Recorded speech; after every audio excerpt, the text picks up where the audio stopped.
صلوات على محمد وآل محمد. اللهم صل على محمد وآل محمد وعجل فرجه. إن الله وملائكته يصلون على النبي يا أيها الذين آمنوا صلوا عليه وسلموا تسليما. اللهم صل على محمد وآل محمد وعجل فرجه. کسب اجازه از آقا امام زمان. Inshallah, tonight we start our program with this ayat from Surah Al-Kahf. أعوذ بالله من الشيطان الرجيم. بسم الله الرحمن الرحيم. الحمد لله الذي أنزل على عبده الكتاب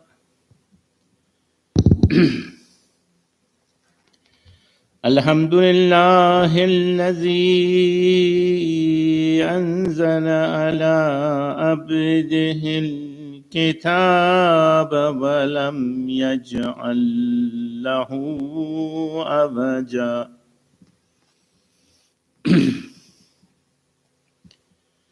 قيما لينذر بأسا شديدا من لدنه ويبشر المؤمنين الذين يعملون الصالحات أن لهم أجرا حسنا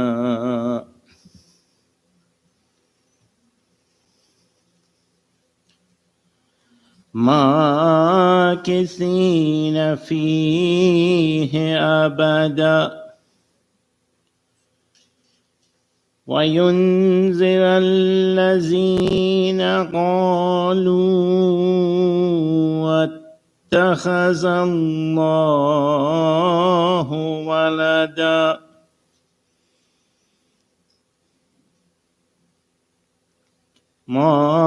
ماكثين فيه أبدا وينذر الذين قالوا اتخذ الله ولدا. صدق الله العلي العظيم.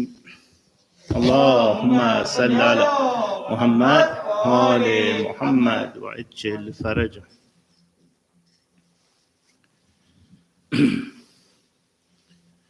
أعوذ بالله من الشيطان الرجيم. بسم الله الرحمن الرحيم. Tonight we have come together from far and near to commemorate the Shahadat of Banu Fatimah Az-Zahra alayhim salam, the A'immah and the grandmother of Agha Imam al-Zaman Ajjalallahu Ta'ala Farajah Sharif. As I sometimes mention in this center that belongs to Banu Fatimah Az-Zahra, we are very lucky and fortunate to be sitting in Majlis Abu Abdullah, in Majlis Banu Fatimah Az-Zahra, and helping to commemorate the Shahadat of grandmother of Agha Imam al-Zaman. This is truly an honor and a fortune, because if it wasn't because of this tawfiq that they gave us to be in this majlis, we could be other places and doing other things besides the majlis for Banu Fatimah Az-Zahra. One thing that we have to remember that is the maqam and the placement of Banu Fatimah Az-Zahra in Islam. She was so great that the Prophet himself called him the mother, the Nabi. And Allah subhanahu wa ta'ala, with his wisdom, did not leave the Prophet with any other child. You know, the Prophet had other childs, the sons, and they all died in the infants. And Fatimah al-Zahra was truly like a mother for Prophet. It took care of his dad and took care of him in the difficulties. And soon after the Prophet passes away, you know that what happens is that they come after Fatimah al-Zahra, because somehow they knew that the Zurriyat of Fatima is going to be the Imam. And when we get together and we say salam to Banu Zahra, tradition is that all the Imam answer the salam, because that's the maqam of Fatima. And traditionally, the history is that they don't know exactly when Fatima Zahra was martyred, but we do Fatimiyya about 3 nights, and then we wait 75 days, and we do Fatimiyya, the second Fatimiyya. The difference between them is the difference in the history. So it is important that we teach our children that because of this Shahadat is so big that all the A'imma have the importance on this state, and they get all the, one by one get shaheed, because they did not understand the maqam of Fatima Zahra. And hence, after that, Imam Hassan, Imam Hussein, traditionally, every other A'imma get shaheed because of this situation. One of the brothers sent me a clip today that is Noha in Farsi about the Fatima Zahra, and with your permission, I want to play that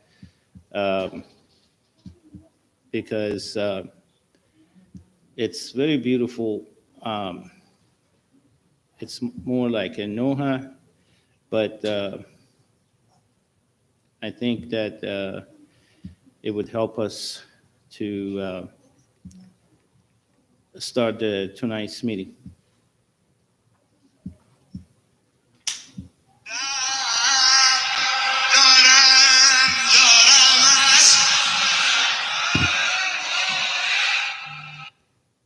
Uh-oh.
بوسه بزن جایم گلویم Karbala بوسه بزن بنگری بر سینه میشیند عدویم بنگری بر سینه میشیند عدویم قلط خاک و خون ببین گشت رویم قلط خاک و خون ببین گشت رو سوزان قیمت جور دشمنان سوزان قلب توان کودکان سوزان اشک زمین و آسمان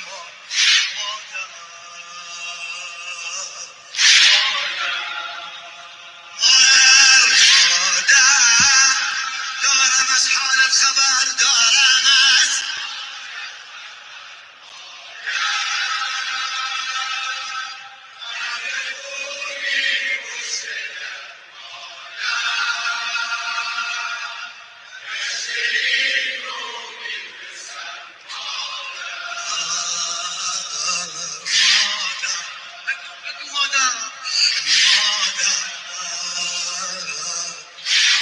حضرت زهرا چنین گفته به زینب جانم از غمهای تو رسیده بر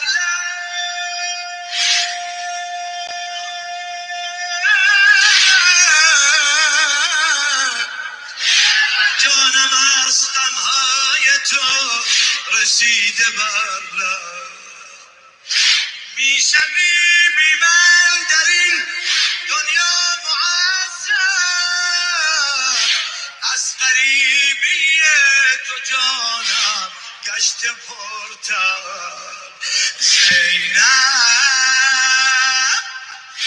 دارم از حالت خبر زینب شهر کوفه آن سحر زینب بنگری قتل پدر مادر مادر مادر مادر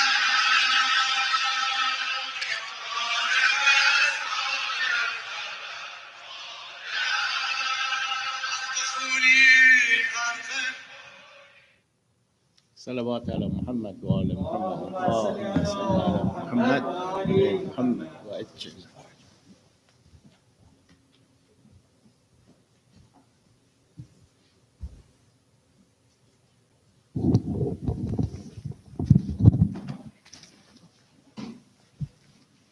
بر محمد و آل محمد صلوات اللهم صل على محمد و آل محمد وعجل fridge. For the love of the Holy Prophet and his holy family, please recite the second salawat. Allahumma salli ala Muhammad wa ali Muhammad. For the reappearance of our awaited Savior, please recite the third salawat. Allahumma salli ala Muhammad wa ali Muhammad. The marsiya that I have tonight is a marsiya where the poet tries to take you to a place where you imagine that somebody is respected so much that they are treated like royalty. And within a period of 75 to 95 days, such calamities take place where this person is disrespected, the door of their house is burnt, and there is even a time when there are objections to this person's crying. So the poet tries to capture all of this in this marsiya. Janab hai Bilqis, pasba hai ye,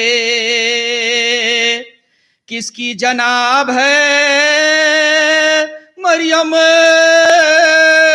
durud kha hai ye, کس کی جناب ہے شان خدا آیا ہے یہ، کس کی جناب ہے دہلیز آسماں ہے یہ، کس کی جناب ہے کرسی زمین سے لیتی ہے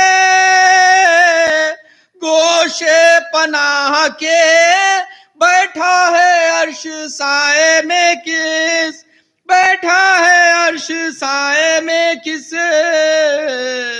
بارگاہ کے، الفت خدا کے بعد حبیب خدا کی ہے، منصف کے پاس یہ بھی ولا کبریا کی ہے، پروانہ فاقہ کی نہ شکایت غذا کی ہے، ایزا فقط جدائی خیر الورا کی ہے، آب و غذا کی فکر نہ سونے کا دھیان ہے، آنکھوں میں شکل باپ کی رو، آنکھوں میں شکل باپ کی رو نے کا دھیان ہے، آخر وفور گریا سے عاجز ہوئے عرب، حیدر کے پاس رونے کی فریاد لائے سب کی عرض فاطمہ سے، کہو اے ولی رب یا سیدہ تمہاری رئی یت ہے جاں بلب، کھانے کا کوئی وقت نہ سونے کا وقت ہے، جو وقت ہے وہ آپ کے رو، جو وقت ہے وہ آپ کے رو نے کا وقت ہے، باہر سے مرتضیٰ گئے گھر میں جھکائے سر، موڈھا پہ رو رہی تھی اکیلی وہ خوشیار، دینے لگے پیام عرب شاہ بہروبر، گھبرا کے بولی ہائے کروں کیا میں بے پدر، خوابوں میں موت ہوئے تو مر جاؤں یا علی، بابا کا سوگ لے کے کدھر، بابا کا سوگ لے کے کدھر جاؤں یا علی، میری طرف سے اہل مدینہ کو دو پیام، لوگوں خفا نہ ہو میری رخصت ہے صبح و شام، دو چار دن تمہارے محلے میں ہے مقام، رونے کی دھوم ہو چکی اب کام ہے تمام، گھبراتی ہوں وطن میں سفر کے مہینے سے، بابا سدھارے کام مجھے، بابا سدھارے کام مجھے کیا مدینے سے، ایک دن نگاہ کرتے ہیں کیا شاہ لافتہ، مطبخ ہے گرم آری دے، جو ہے گندھا ہوا نہلا رہی ہے بچوں کو، مل مل کے دستوں پا پھیلا دیے ہیں کرتے بھی دو کر جدا جدا، پوچھا کہ اتنے کاموں کا جو شغل آج ہے، اس وقت کچھ بحال تمہاں، اس وقت کچھ بحال تمہارا مزاج ہے، بولی کہ آج رات کو ہو جاؤں گی بحال، کل میرے کاروبار میں تم ہوں گے خود نڈھال خدمت کا میرے بچوں کی، ہوگا کسے خیال نہلا دھلا دیا کہ پری شاہ تھا ان کا حال، کرتے بھی دھوئے خود بھی کل تک کا دے چلی، صحرا نہ دیکھا ایک یار، صحرا نہ دیکھا ایک یار مان لے چلی، پھر تو ہر ایک محلے میں محشر بپا ہوا، اپنے پرائے دوڑے کے ہے یہ کیا ہوا، فضا پکاری سیدہ کا واقعہ ہوا، حجرہ بطول پاک کا ماتم سرا ہوا، چھاتی خلق سے دیکھنے والوں کی پھٹ گئی، منہ رکھ کے منہ پر مردے کے زے، منہ رکھ کے منہ پر مردے کے زے نبلی پڑ گئی، اے میری فاخہ کشمیری نادار اماں جان، اے میری بے دوا میری بیمار اماں جان، کعبے کی آبرو میری سردار اماں جان، اے میری صابرہ میری نا چار اماں جان، نانا بوئی تو تھی کوئی تازہ خطاب دو، اماں جواب دو میری اماں جواب دو میری ماں جواب دو، ننھے سے سر کھلے ہیں نہیں سر پٹوپیاں، کہتے ہیں کچھ تو منہ سے نکلتا ہے ہائے ماں، لکھا ہے جب جنازے پا پہنچے وہ نیم جاں، حسرت سے دیکھا مردے کا، حسرت سے دیکھا مردے کا منہ اور یہ کی فغاں، اماں غلام آئے ہیں رخصت کے واسطے، جاتی ہو تم نبی کی ضیا، جاتی ہو تم نبی کی زیارت کے واسطے، صلوات اللہم صلی علی محمد وآل محمد۔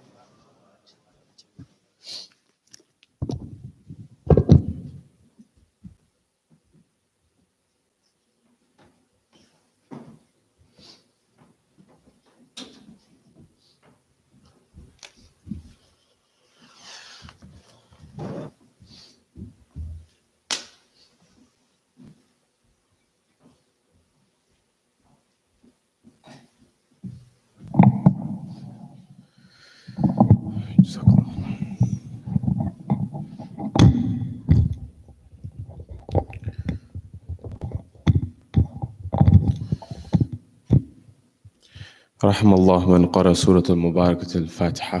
بسم الله الرحمن الرحيم. الرحمن الرحيم مالك يوم الدين، إياك نعبد وإياك نستعين، اهدنا الصراط المستقيم صراط الذين أنعمت عليهم غير المغضوب عليهم.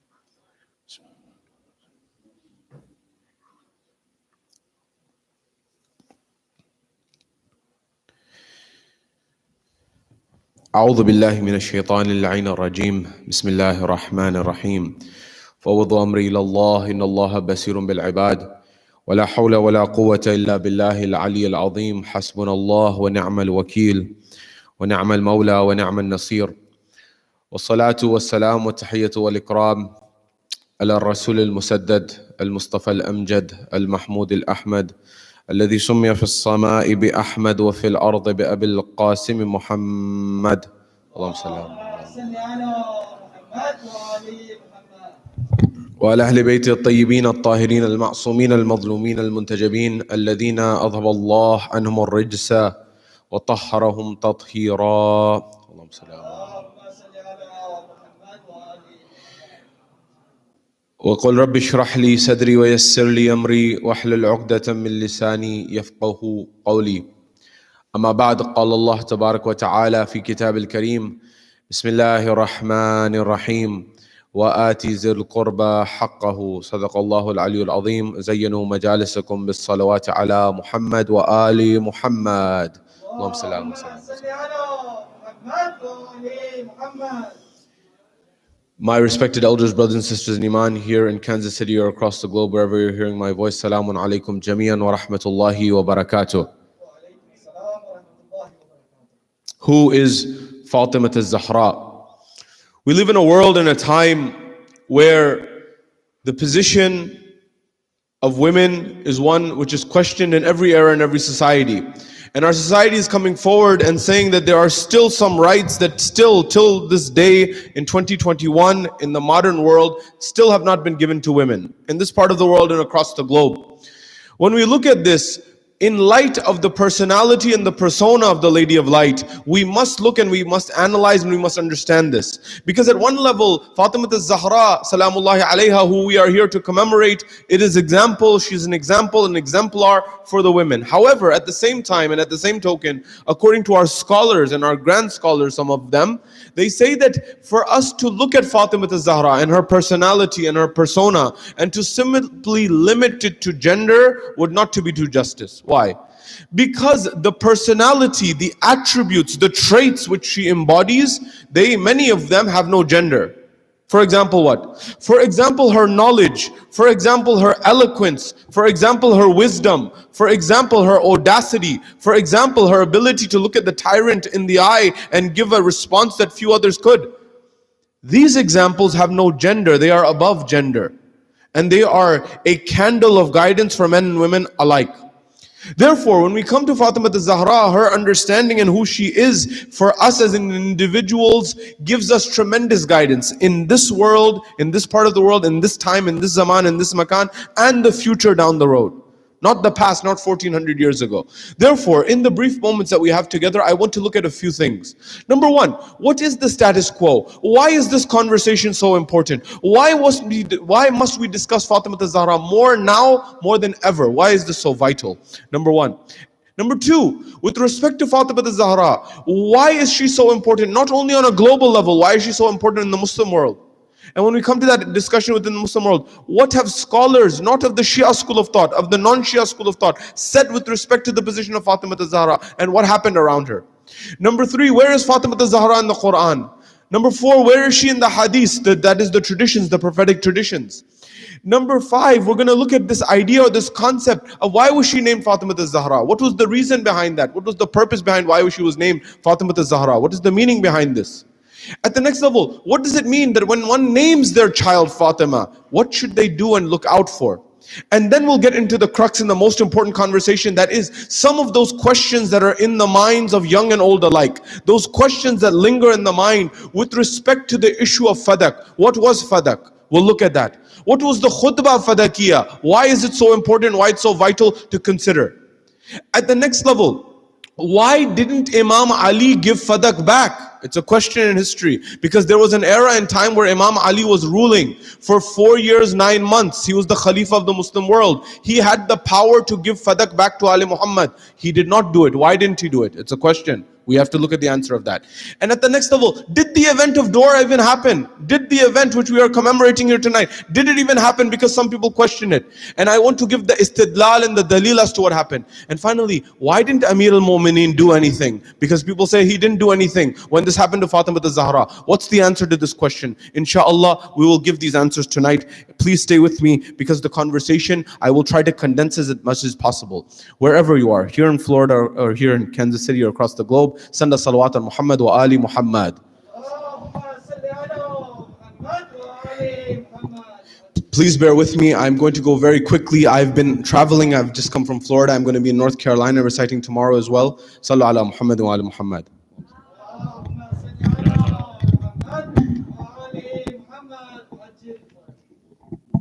Jazakum Allah khair. Number one, at the first level, why is this conversation so important? Let's motivate this to understand why this is so vital. I've mentioned this to you numerous times before, and I'm repeating here again, that when we come to Islam in America in particular, Islam in the West at large, but in America in particular, us brothers, us men, oftentimes we blend in. It's the reality of the matter. People don't know we're Muslim. For example, people may think we are Hispanic. People may think you're Italian. People may think you're X, Y, and Z. Someone may think you're white, X, Y, and Z.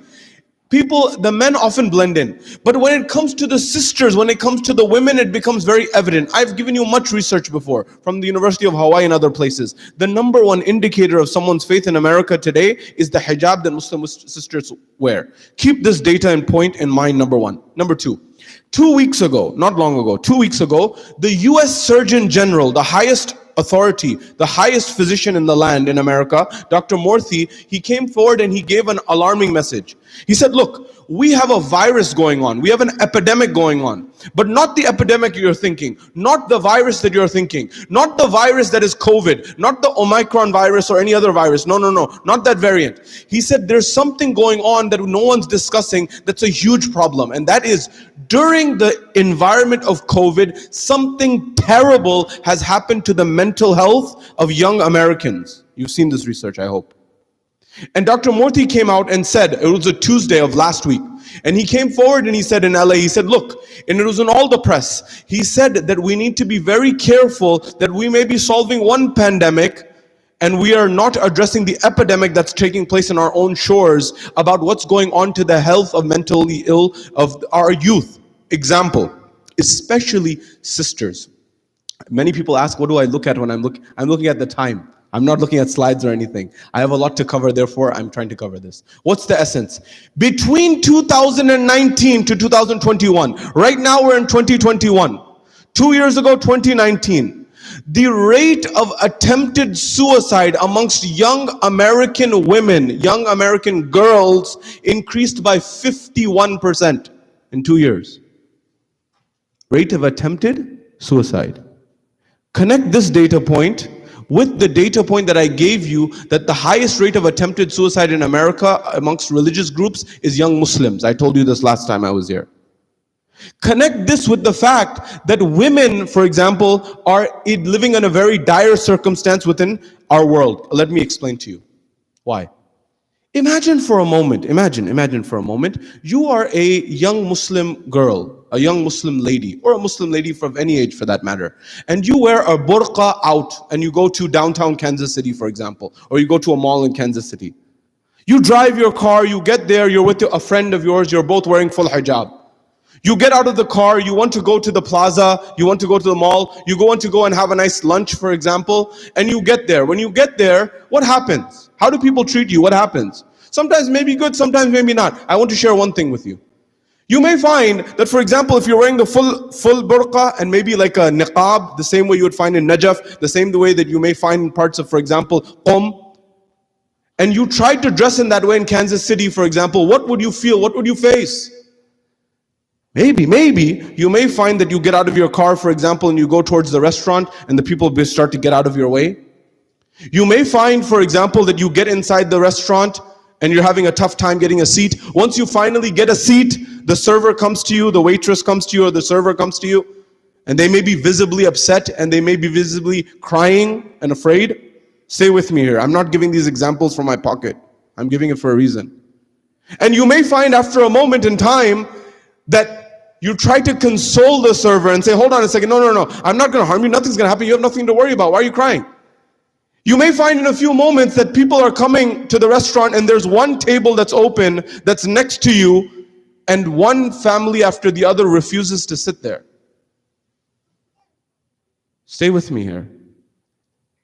You may find that you finish up your meal, you go to the mall, and when you go to the mall you see a child who says, look, ninja, and goes to their mom. You may go a few steps further and you may see 5 people who are standing there and they look at you and they face you and they clench their fists and they look at you in an aggressive way. You may take a few more steps, and after those few steps what ends up happening is some people give you a look and a stare that is something I cannot mention from the mimbar. Now stop here. Everything that I have said is a true experience. Of who? Professor Dr. Julie Hogan at the University of Nevada. She's a sociologist. She wanted to see what is life like for a woman who wears hijab in America. So she went with her friend in Nevada, and she went and she wore a full hijab and she covered herself with the niqab so that no one knew her identity. And she said, as soon as I went there, the gatherers, the people who were there at the restaurant, they all moved out of the way in fear. And as soon as I got to the restaurant, I got to my table, we sat down. The server, Dr. Julie Hogan says this, not me.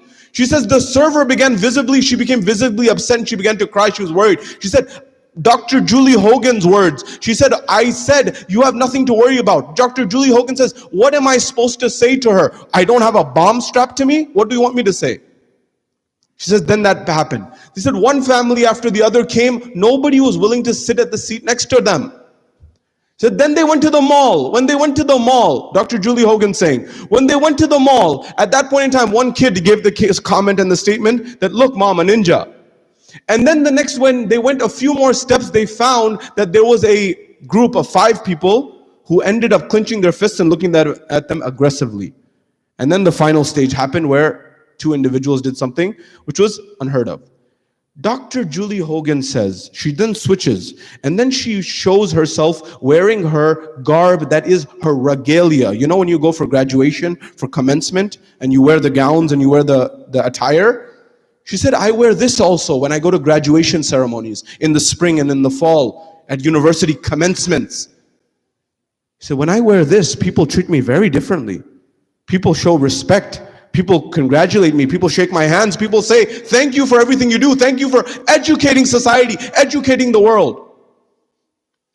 Dr. Julie Hogan said that when she wore the academic regalia, she said that is very heavy to wear. She said it's very heavy. The cloth is very heavy. But the burden of wearing academic regalia is very light. But she said that the burqa and the hijab that Muslim women in America wear, the cloth is lightweight, but the burden is heavy. Her words, not mine. You see, we oftentimes tell our kids and our daughters, do hijab, do hijab, do hijab. And it's very good. May Allah bless those who do it. And may Allah bless those who carry on the banner of Sayyida Fatimah and Sayyida Zainab. May Allah bless them. Honestly, it's not easy. But what I'm saying is we need to have empathy. To my sisters who feel disenfranchised, to my sisters, to my daughters who feel like they're distant, remember, please don't disconnect from the mosque. You need to make sure you always have a seat at the table. Because if you have a seat at the table and you are coming to the table, you can change the paradigm. But if you distance yourself and you stop coming, you will not be part of the narrative. And you will not be able to change the trajectory. And to those who are running the community, those who sit here, those who run the community, I am addressing you and saying, make sure that we make accommodations for our sisters. To truly understand what is the world like for them? What is life like for them? Because oftentimes we don't engage with it. I'm answering the question that many youth ask. Well, if Islam said that women and men are equal, if Judaism said women and men are equal, if Christianity said that men and women are equal, if these books said and these religions said that men and women are equal, then why don't I see that in practice? The reason is because the people who are leading the communities themselves were unfair over times. They were patriarchal. And because of that, we need to shift the paradigm. Why? And this is not just Islam, every major religion. You go to Judaism, when you go to Judaism, in Judaic beliefs, they believe. Why is this important to know? This is important to know because we live in a multicultural society. If you don't know what the Bible says, if you don't know what the Old Testament says, if you don't know what the New Testament says, you don't know how to build bridges with your neighbors. You don't know how to build bridges with your colleagues. You don't know how to build bridges with people around your society. You and I need to study the Quran, but just as much as the Quran, we need to understand what the Bible says. We need to understand what the Old Testament says, the New Testament says. You say, I don't have time for the Quran, how am I going to study that? You see, the most influential book in history, period, is the Bible. The impact that the Bible has had and is having on our world is second to none. I don't have time to explain this. But there's tremendous impact on the Bible. Study it and you'll understand how many of our words that we say every single day are direct excerpt from the Bible. Anyways, nonetheless, in the Jewish scriptures, they believe that up until God gave them the Torah, they were used to be called the sons of Yaqub or the daughters of Yaqub. They used to be called the sons and the daughters of Rebecca. They used to be called this by this name. They used to be called Beit Yaqub. Beit is the Hebrew and Arabic word for house. Like we say Al Imran, they say Beit Yaqub. Beit Yaqub means the house of Yaqub or the family of Yaqub. So they have a line that give the news to Beit Yaqub and Banain Israel. Banain Israel in their terms, Israel was the name of Nabi Yaqub after he was becoming a prophet. They said, and the children of Israel, give the tidings, give the news to the children, the house of Yaqub and the children of Israel. The same way the Quran has mufassirin, they also have commentators on the Quran. When the commentators of the Torah, I should say, when the commentators of the Torah came forward, they come forward and said, hold on a second, why is this redundant? God is very concise, God is very precise. Why is this repetitive? This seems like it's repetitive. Why is God saying the house of Yaqub and the children of Israel? It should be the same thing. It's like saying Ali Muhammad and the children of Rasulullah. It would be redundant. When they come to this, they say that house or Beit Yaqub refers to the women of the family, and Banain Israel refers to the sons. Therefore, they believe the Torah was first revealed to women and second to men. Number one. Number two, in America, it has not even been 100 years since the first female judge was appointed, Sandra Day O'Connor, the first female president, Supreme Court justice in America. When you go to the Supreme Court, as I remind you and I've told you before, you will find etched in the stone in the Supreme Court of the United States, you will find the likes of the greatest lawgivers in history. Till this day, you will find Moses etched in the stone with his 10 commandments. You will find Hammurabi and Hammurabi's code. And still etched in the stonework of the Supreme Court of the United States of America, you will find the image of the Holy Prophet Muhammad there, till this day. As one of the greatest lawgivers in history, Islam is embedded in the foundations of America. If you don't know this, you need to know this. There's a book called Thomas Jefferson's Quran. I invite you all to read that book. It's an excellent book on the history of Islam in America. They debated 200 years ago, can a Muslim be the president of the United States? And categorically, all the founding fathers said, yes, yes, and yes. But your children and my children today have the question, can I be Muslim and can I be an American? Because we have not addressed this issue. The answer is categorically yes. If you understand the true principles on which America was founded, it's vital to understand these things.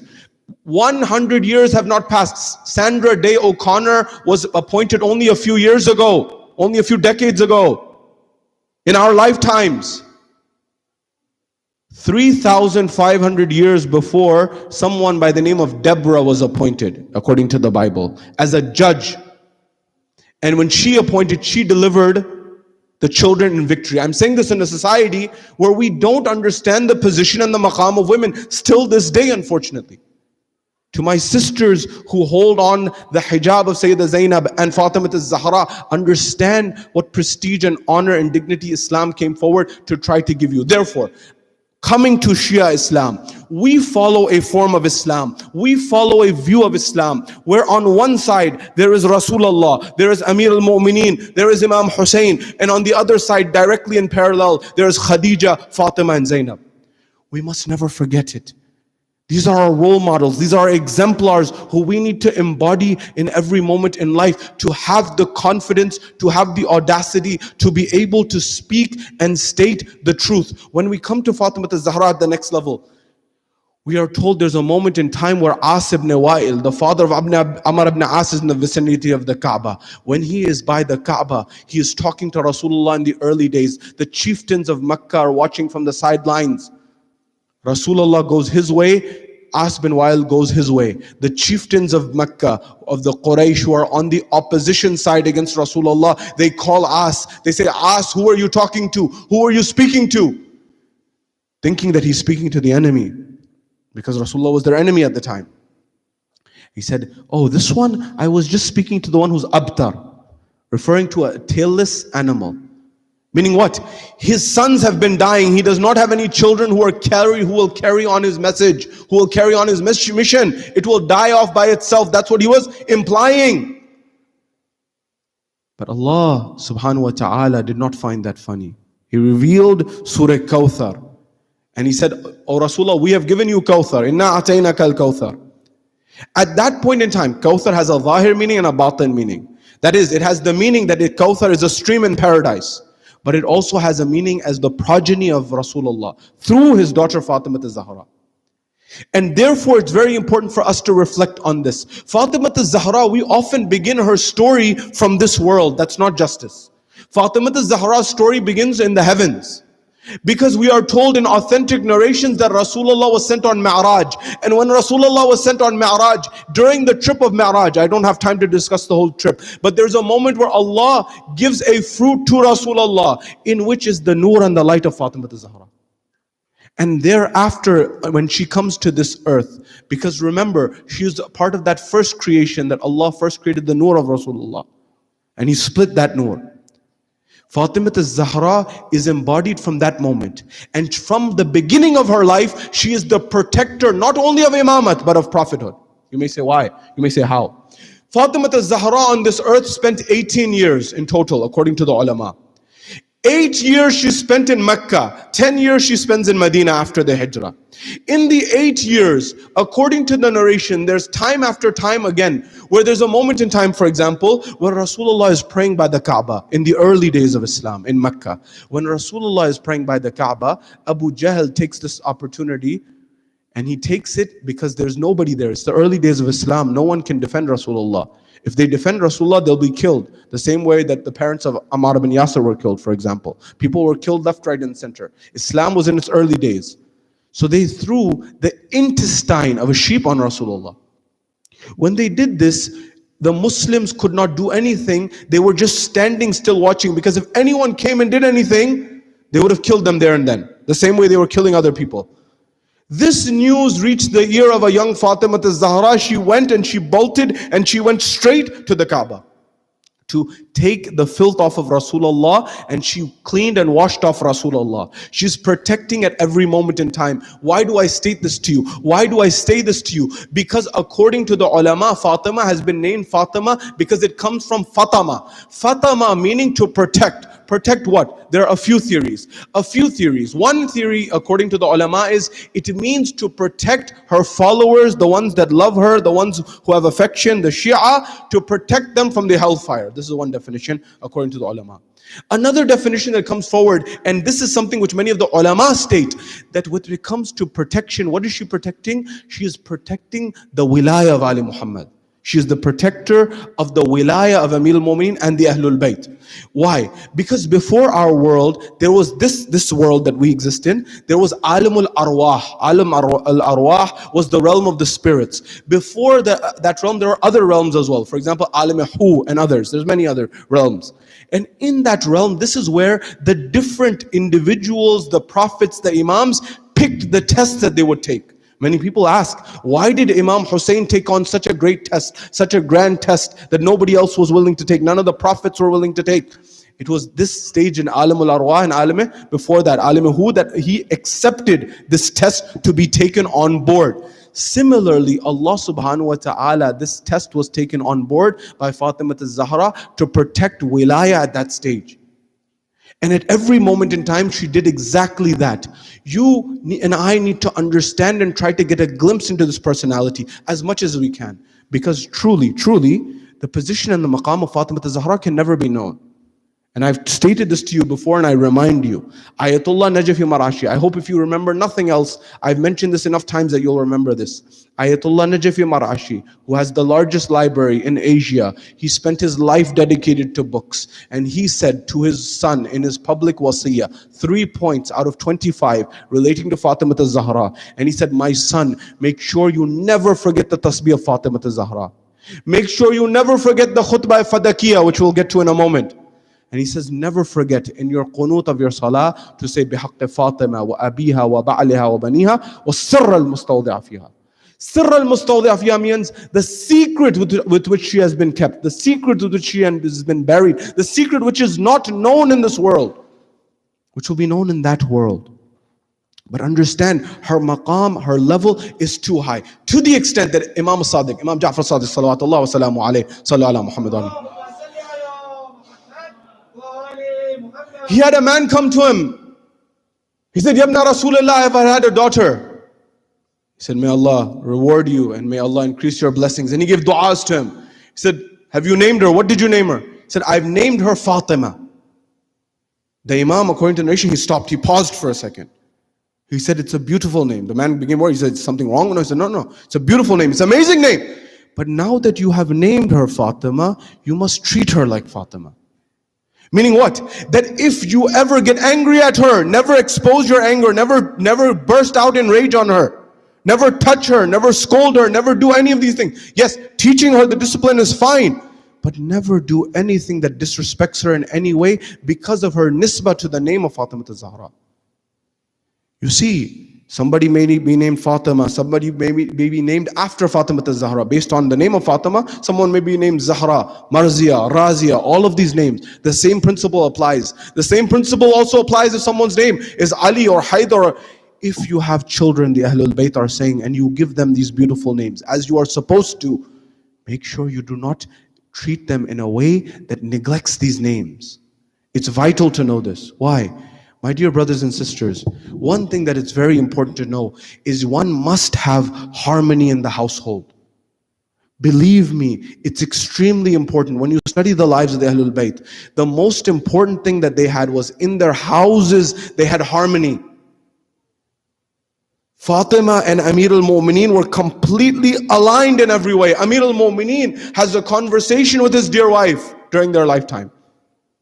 He says, Fatima, my dear wife, it has been years we have been married. We've had children. You have not once asked me for anything to give you.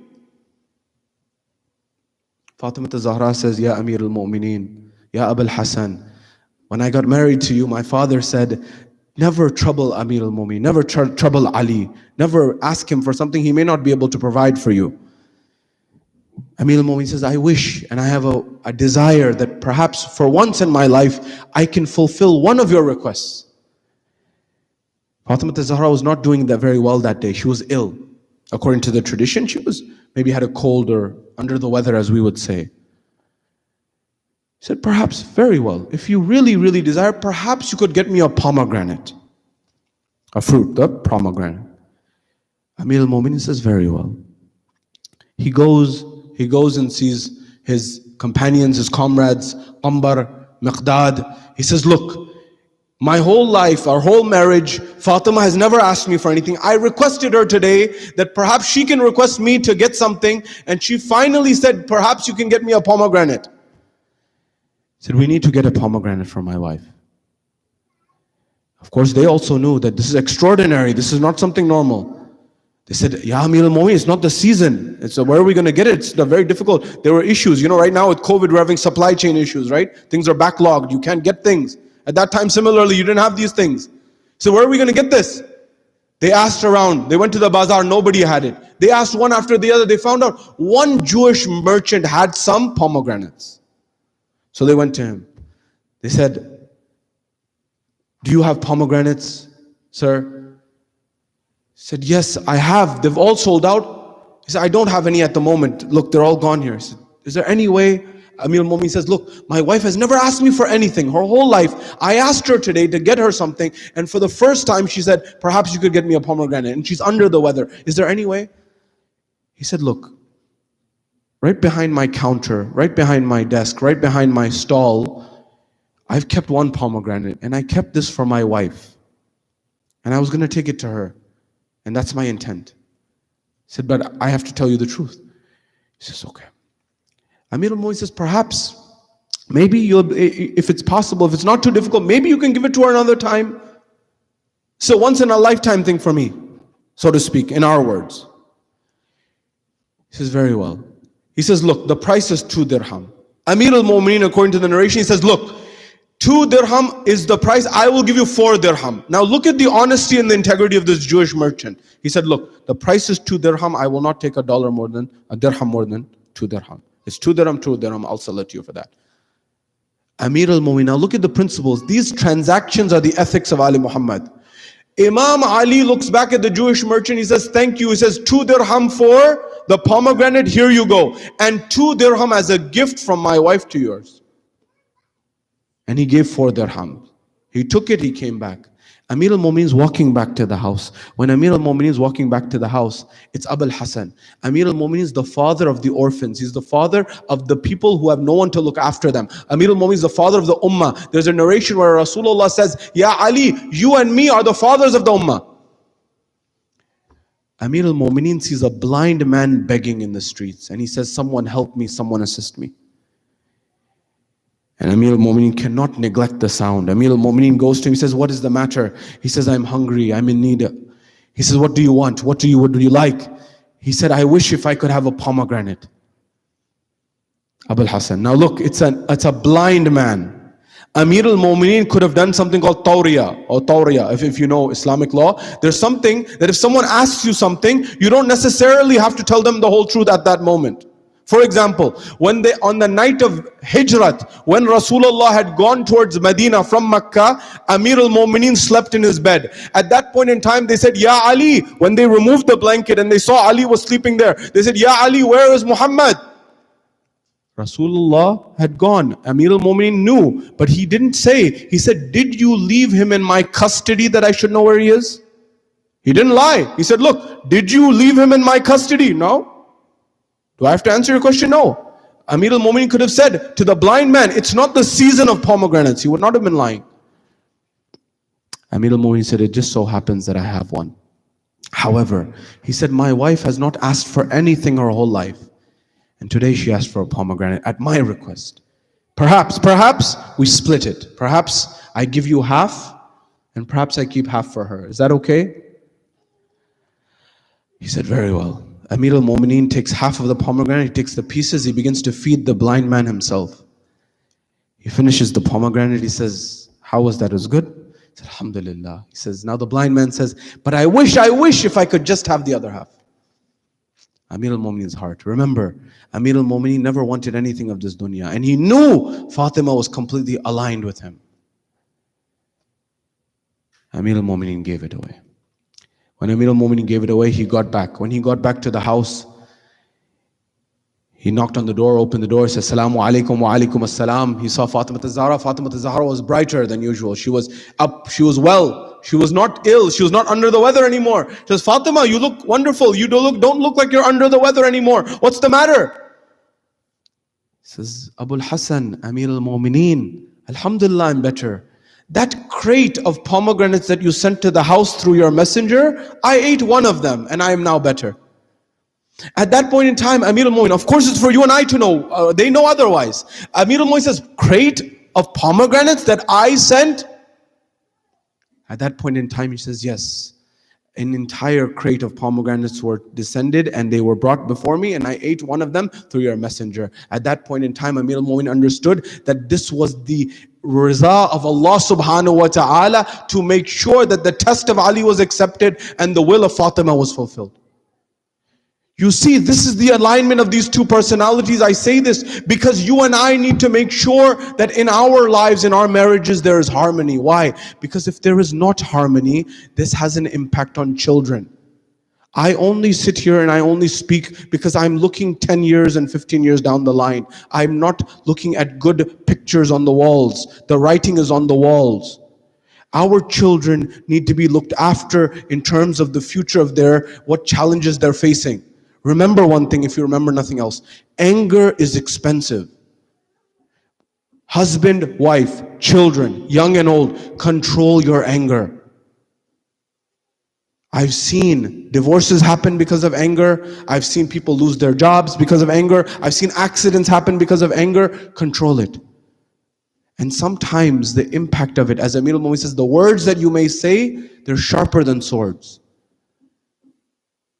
Have harmony. The first lesson we get from Ali and Fatima is harmony in the marriage. And that's why they protected and they looked after each other through thick and thin at every moment. Now we get to the crux of the issue of Fadak. Why did Fatima Az-Zahra get up? Why did she go and why did she give her statement? Why did she give the sermon of Fadak? Why didn't Ali give it back or take it back? And why did all of this happen? Number one, with respect to Fadak and the khutbah Fadakiyah, I already mentioned Ayatullah Shahabuddin Najafi Marashi said, look, make sure you memorize it, make sure you know it.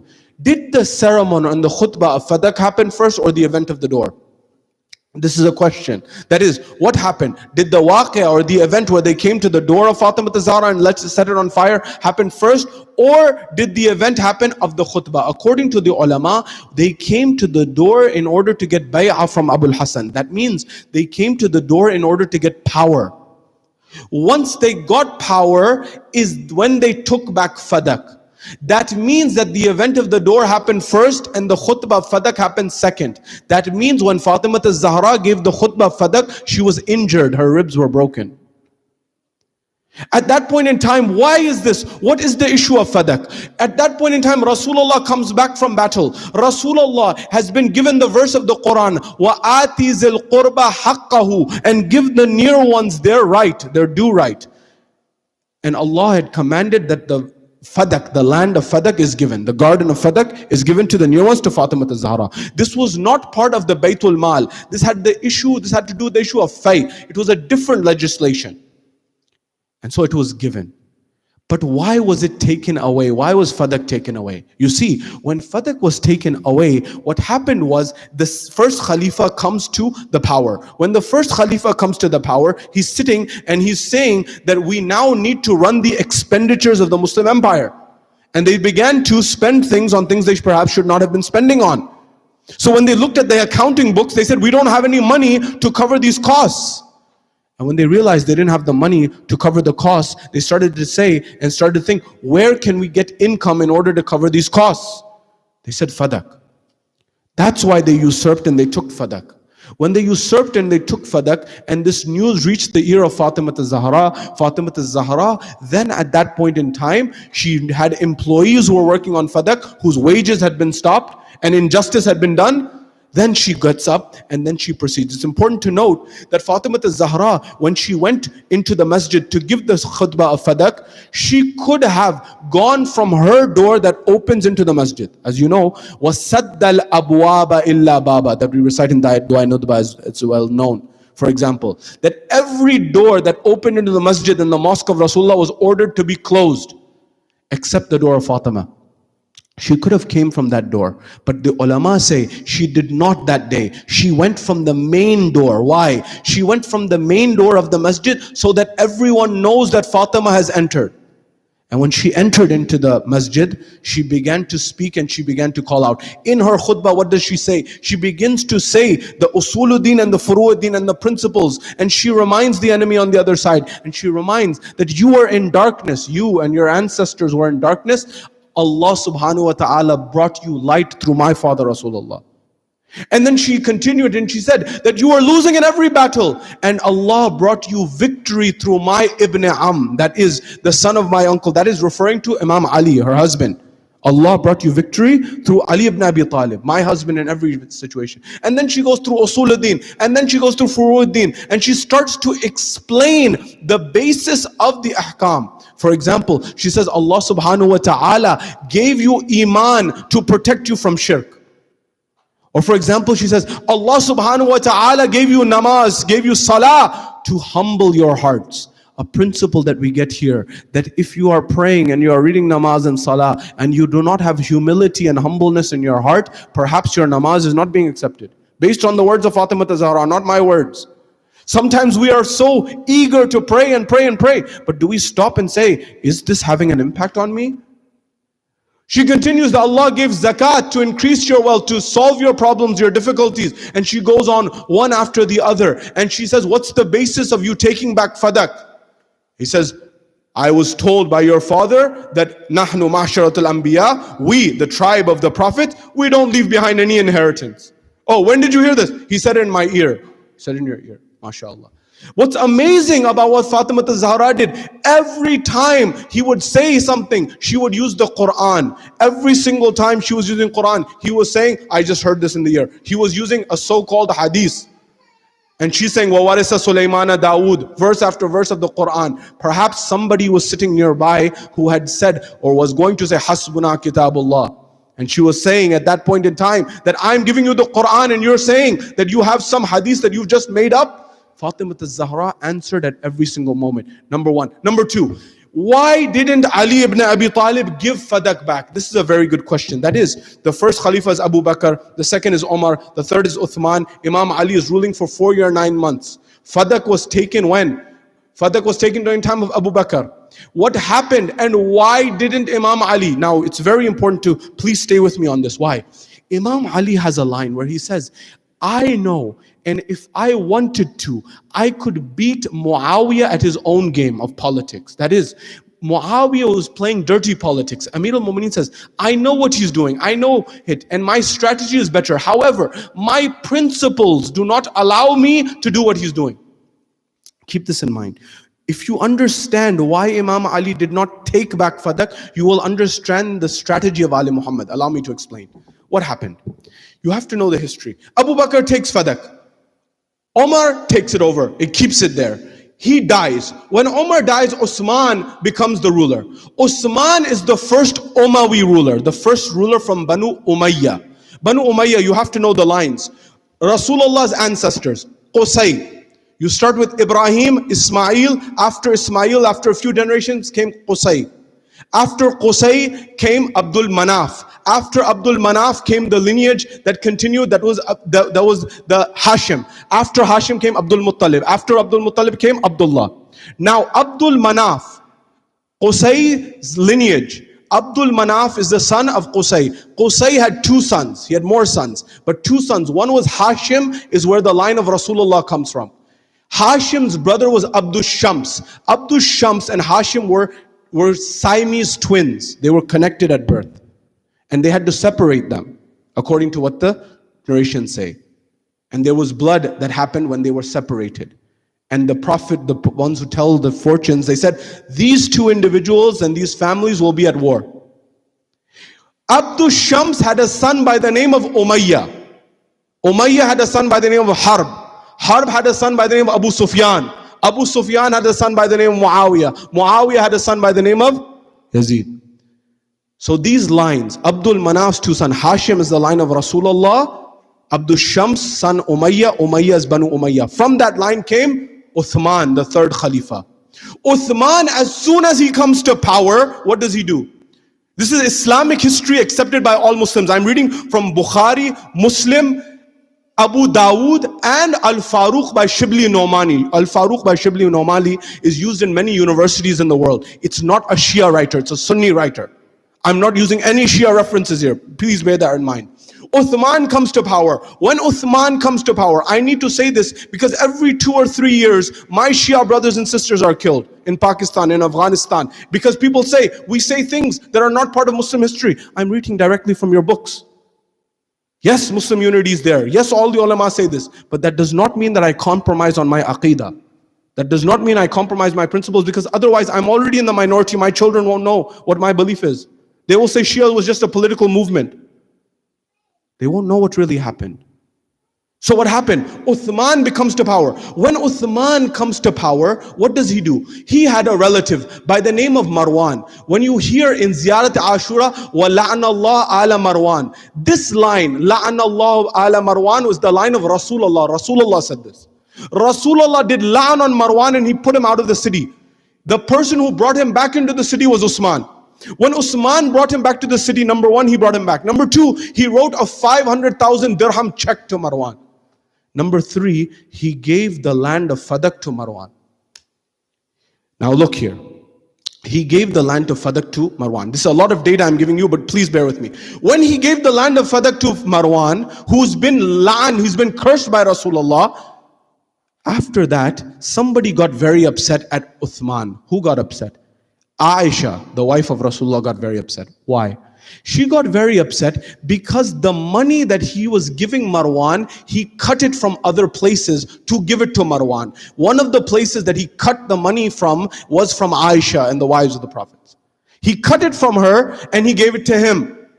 So she got very upset.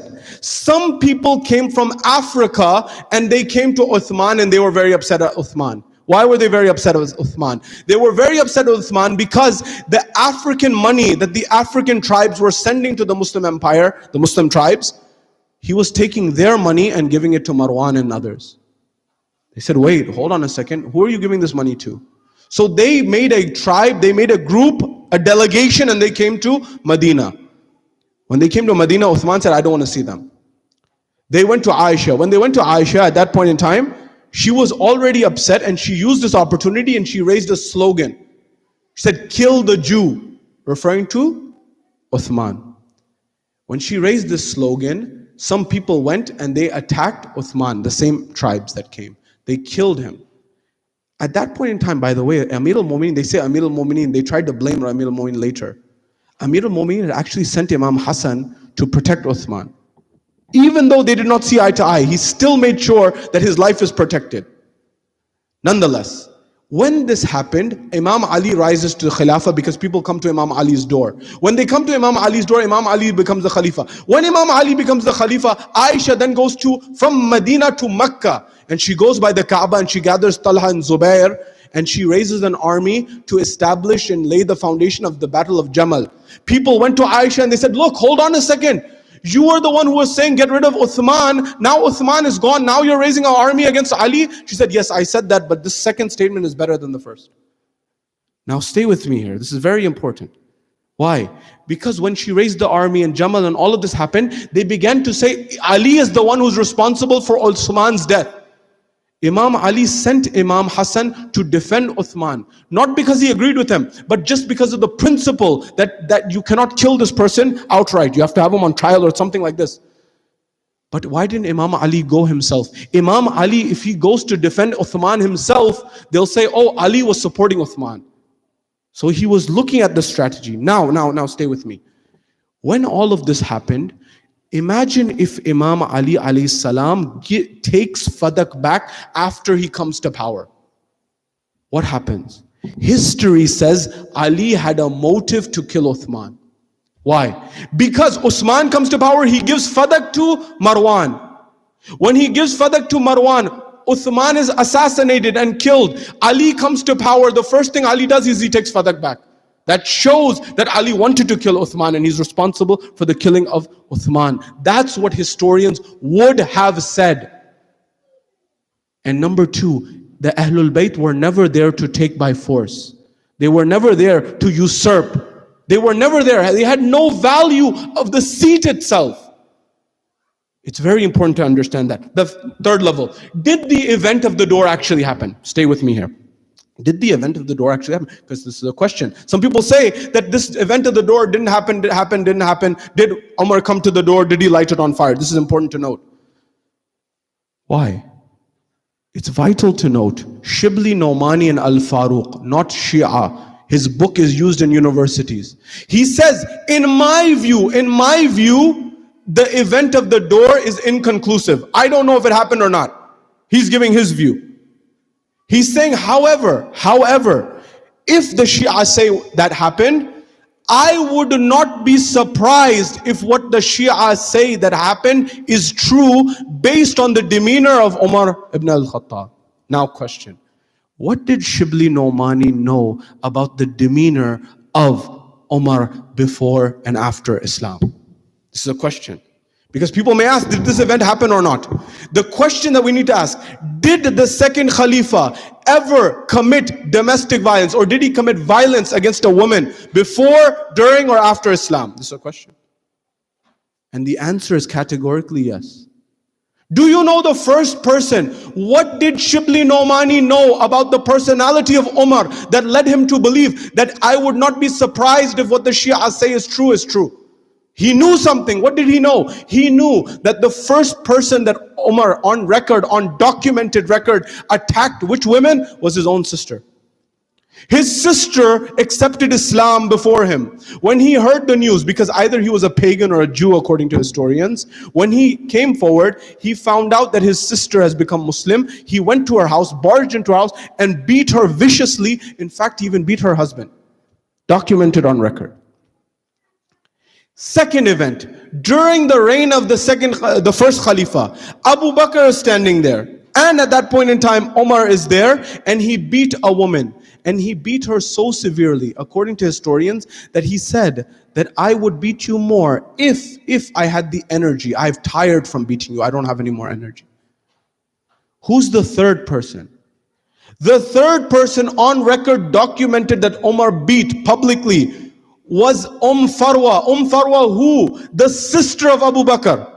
When Abu Bakr died, according to historians, they had a gathering. Aisha had a gathering in her house. When she had a gathering in her house, she called people to mourn. And she called her, the sister of Abu Bakr, and others. When he heard this news, he sent a man to go to the house and said, call them out, bring them out. And Aisha said, I will not let anyone leave this house. This is the house of Rasulullah. He sent someone in to go and pull out Farwa, and he beat her in public. The point that I'm saying is, this person has 3 documented records where he is committing violence against women. And you're shocked and astonished that this has happened on the door of Fatimah Az-Zahra? Because they say that we are somehow distorting. We're distorting what's happened. I cannot compromise my aqeedah, my belief system at the 4th level. And this is vital to understand with respect to Amir al-Mu'mineen. Did Imam Ali do something or not? And we're concluding after this, inshallah. Did Imam Ali do or something or not? They come and they bring fire to the door. They light the door on fire. They do the dhulm that they do. And Ali is Fatih Khaybar. The question that they ask is, how can Fatih Khaybar let this happen to his wife? Fair enough. What's the answer? According to our ulama, they've given the answer that Allah subhanahu wa ta'ala had given tests to our ai'. He had given a test to Rasulullah, he had given a test to Amir al-Mu'mineen, he had given a test to all of the Imams and all of the Prophets. And they knew. Allah subhanahu wa ta'ala, there's a moment in time where Amir al-Mu'mineen and Rasulullah are sitting together. And Rasulullah is towards the end of his life. Rasulullah and Amir al-Mu'mineen are having a conversation. Amir al-Mu'mineen turns to Rasulullah. Rasulullah says, he begins to cry. Amir al-Mu'mineen says, Ya Rasulullah, why are you crying? He says, Ya Ali, I'm crying for what this ummah will do to you after me. What they will do to your wife after me. He says, Ya Ali, just remember one thing, be patient. And for this patience, Allah will reward you. There will be much dhulm that is done to your wife. There will be much dhulm that will be done to your children. Be patient. Number 1. Number 2, there is a narration that Jibreel descended with 12, what we would call notebooks. And he gave it to Rasulullah to give to each of his descendants. One after the other, telling them what their test and their trial will be. In that was outlined the test and the trial of Amir al-Mu'mineen. When they came to the door of Fatimah Az-Zahra at that point in time, they came forward and they called and they said, bring Ali out, pull Ali out. We want bay'ah from him. Amir al-Mu'mineen says, I'm not interested in giving you any bay'ah. He was compiling the Quran and he was doing his other activities. Because they wanted to get Ali riled up, so he draws his sword. If Ali draws his sword, then they can ambush Imam Ali. When they ambush Imam Ali, they say Ali was fighting us. Ali ibn Abi Talib was far ahead. We need to know and we need to understand. Number 1. Number 2, if you say this, for 1400 years I've been answering your questions. Allow me to ask you some questions. You say that Ali ibn Abi Talib didn't stand up. You say that Ali ibn Abi Talib didn't do anything. You say, is this the bravery of the man? Is this Fatih Khaybar? Let me ask you a few questions. Ammar bin Yasir, his parents are the first 2 early Shahadat of Islam, Yasir and Sumayya. At that point in time, when the news reaches Ammar that his mother is being butchered and being killed, Rasulullah gets this news. Ammar goes to Rasulullah. He says, Ya Rasulullah, this is happening to my mother. Rasulullah, at that point in time, according to the history of Islam and Muslims, says that be patient. Allah will reward you and your family with Jannah. Rasulullah and Ammar. Does Rasulullah intervene at that point in time? Number 1. First question. Number 2, the incident that I just described a few moments ago. Omar and Abu Bakr are standing together. Omar is beating a woman at that point in time in front of Abu Bakr. Abu Bakr doesn't do anything. What do you say about Abu Bakr's action at that situation?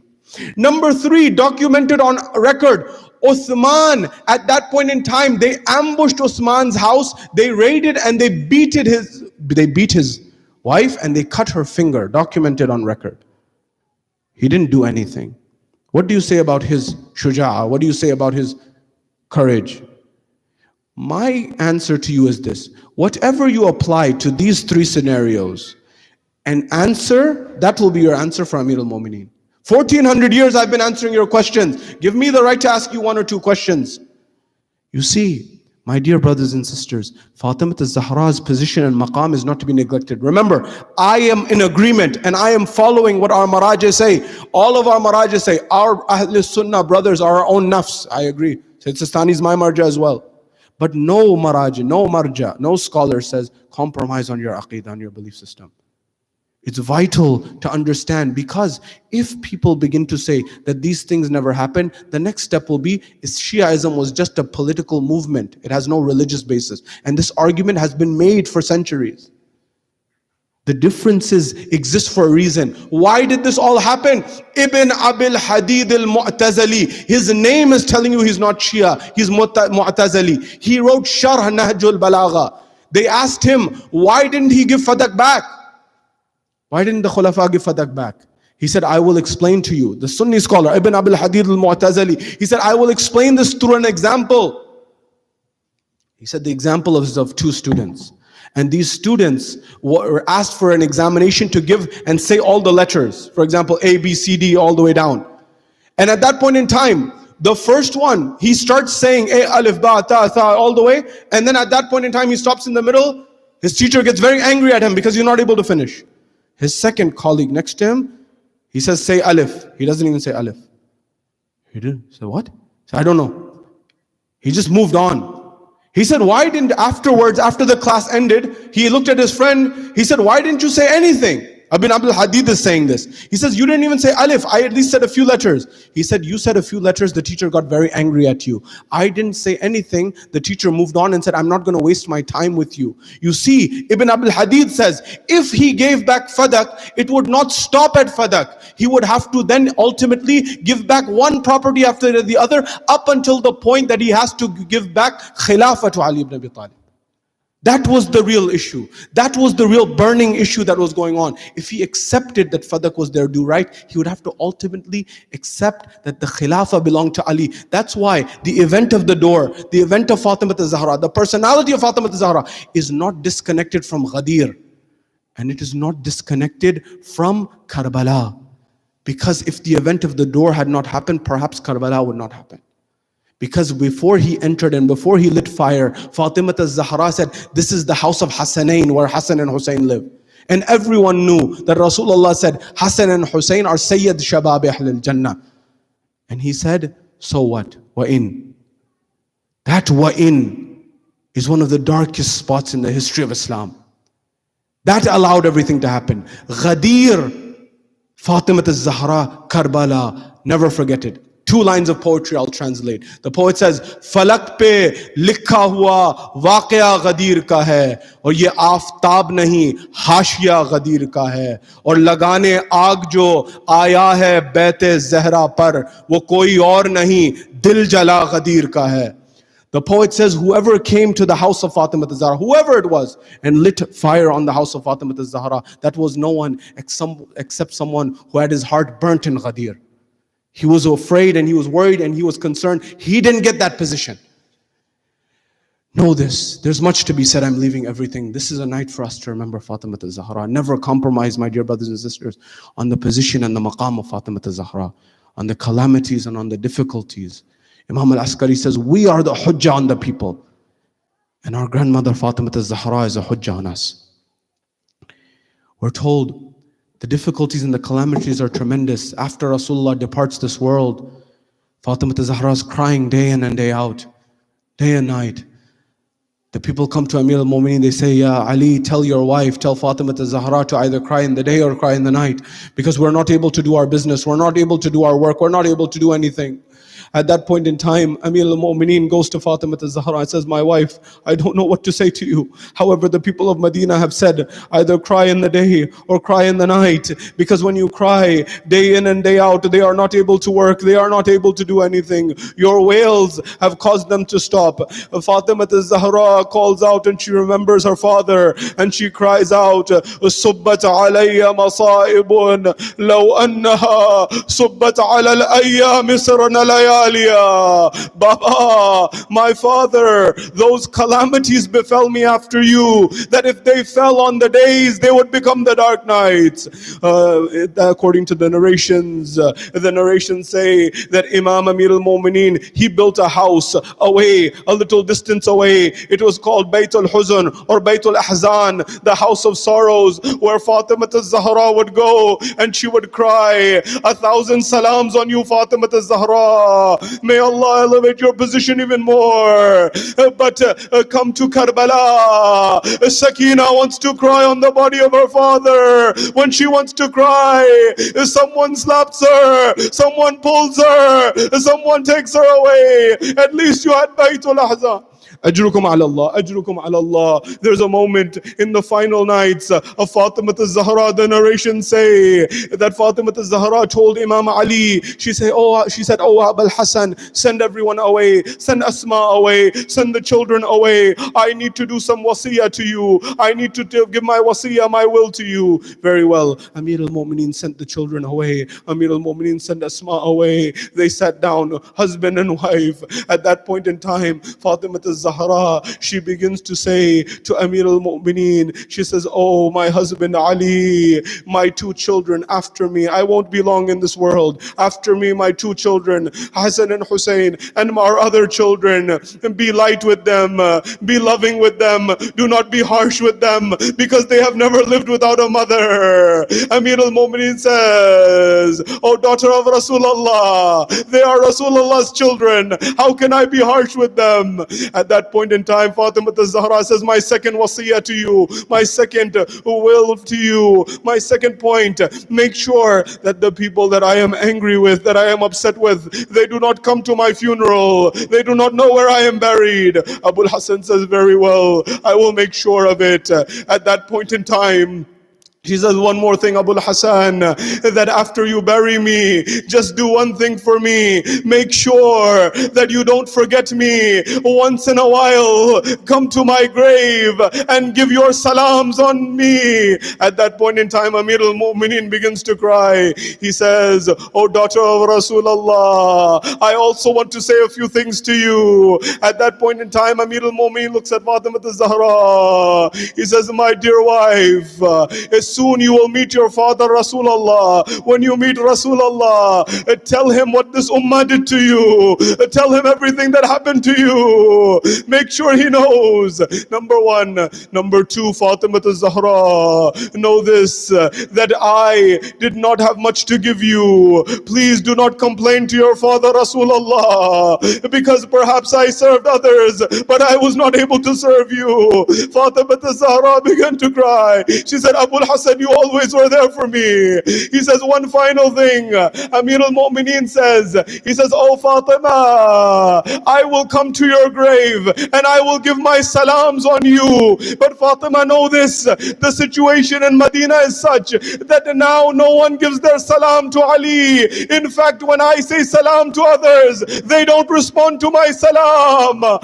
Bint Rasulillah, I will give my salams, but on one condition, I want to hear the reply of my salams, because the city is lonely to Ali. Ajrukum ala Allah, ajrukum ala Allah.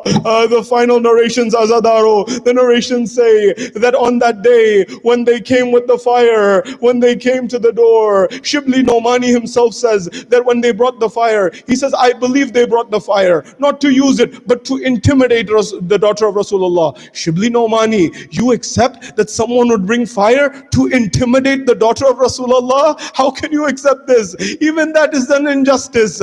He brought brought the fire.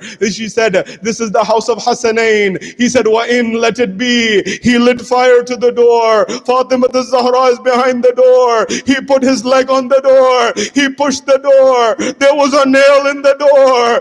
It went into the stomach of Fatimah Az-Zahra. She said, Ya Fizza adrikni. She called on to Fizza. She said, my Muhsin has been martyred. She held on to her stomach. They asked Imam Hassan al-Mujtaba. They said, Imam Hassan al-Mujtaba. They say Zakir was reciting the Musibah, and he recited the Musibah. Imam Hassan al-Mujtaba. That night he went to sleep.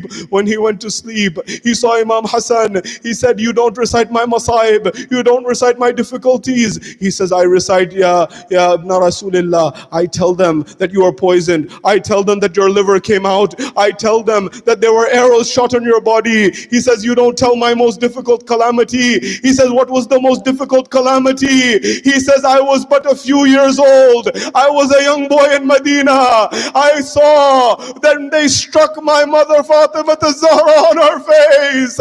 I never forgot that moment. The marks on the face of my mother. Every time I would see them in the city of Medina, I would turn the other way. Ajrukum ala Allah. Ajrukum ala Allah. There's a moment when Amir al-Mu'mineen is giving the ghusl of Fatimah Az-Zahra. He is washing and giving the ablution to the body of Fatimah Az-Zahra. He screams and he leaves, and then he comes back. When he comes back, after some time, they say Asma or Fidla, someone asked, they said, Ya Amir al-Mu'mineen, you are giving the ghusl. We heard you scream. We heard you cry. You are Fatih Khaybar. You are the bravest in all of Arabia. We would not expect this from you. He began to cry. He said, my wife Fatimah Az-Zahra, her ribs had been broken. She never told me. Ajrukum. Ajrukum ala Allah. Ajrukum ala Allah. The narrations say in the final moments, when Fatimah Az-Zahra is about to leave this world, at that moment, Amir al-Mu'mineen says, Oh Hassan, oh Hussein, oh Zainab, all of you come and bid farewell to your mother. Give your akhir salams, your final salams to your mother. They all come at that point in time and they bid their farewells. But there is one who is not coming. Who is it? It is Hussein Gharib. He says, I will not go until my mother Fatima calls me. Sheikh Abbas Qummi says that the band of the kafan's opened. The kafan opened. Fatima Az-Zahra said, my son Hussein, come to me. She hugged Hussein. The narrations say Jibreel descended and said, Ya Abul Hasan, Ya Amir al-Mu'mineen, separate Hussein from his mother. The Anbiya cannot take this scene. Sallallahu alayka ya Rasul Allah. Sallallahu alayka ya Amir al-Mu'mineen. Sallallahu alayki ya Fatimah Az-Zahra, Sayyidat al-Nisa al-Alameen. Sallallahu alayka ya Hassan al-Mujtaba. Assalamu ala al-Husayn. وعلى علي بن الحسين وعلى أولاد الحسين وعلى أصحاب الحسين. معتم حسين يا حسين يا حسين.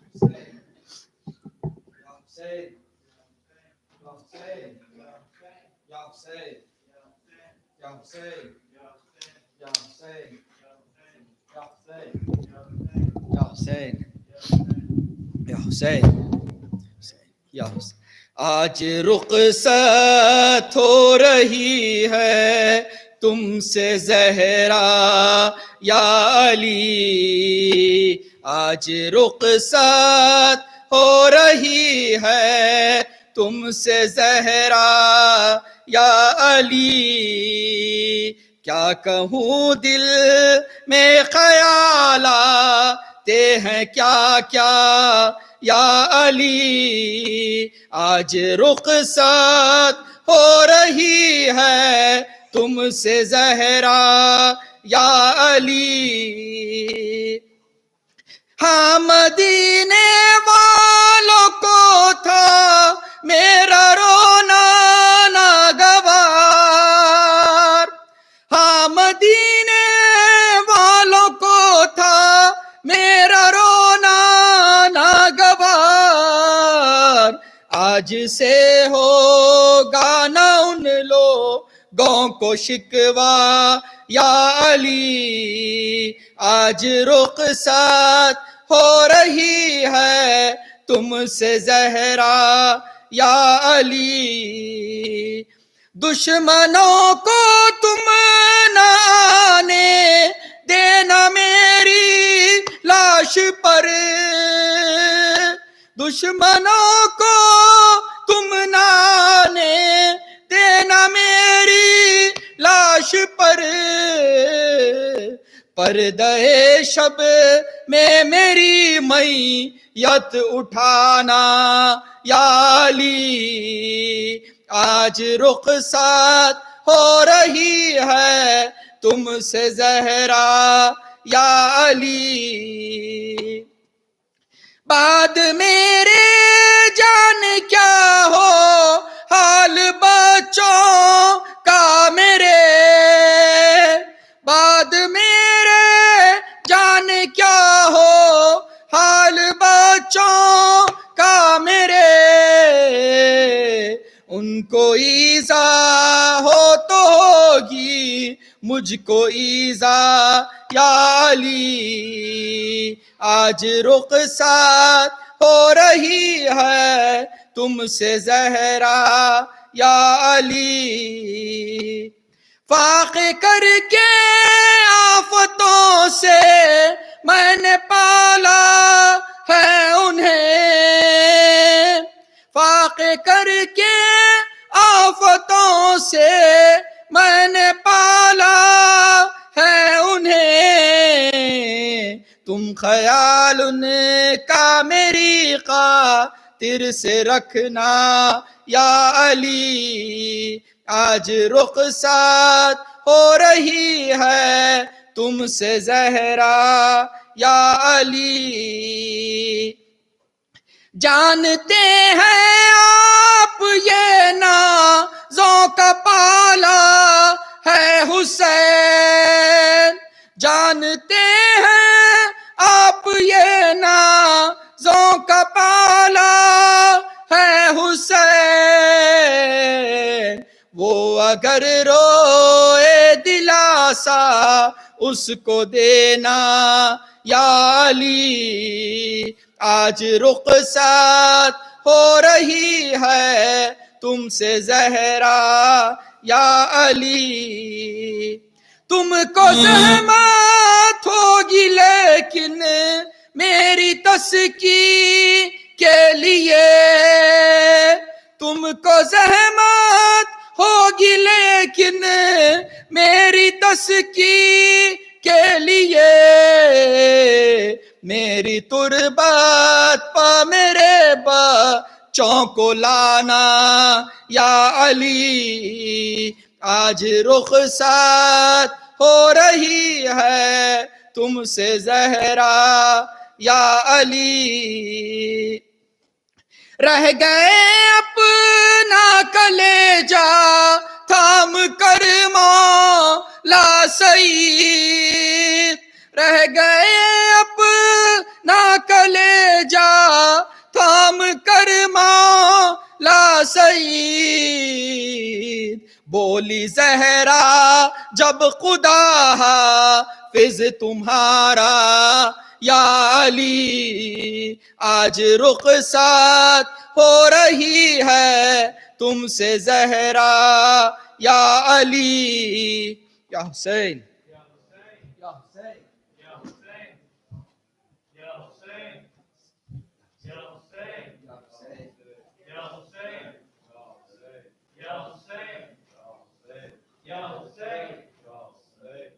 زہرا یا زہرا یا زہرا یا زہرا یا زہرا یا زہرا یا زہرا یا زہرا یا زہرا یا زہرا یا زہرا یا زہرا یا زہرا یا زہرا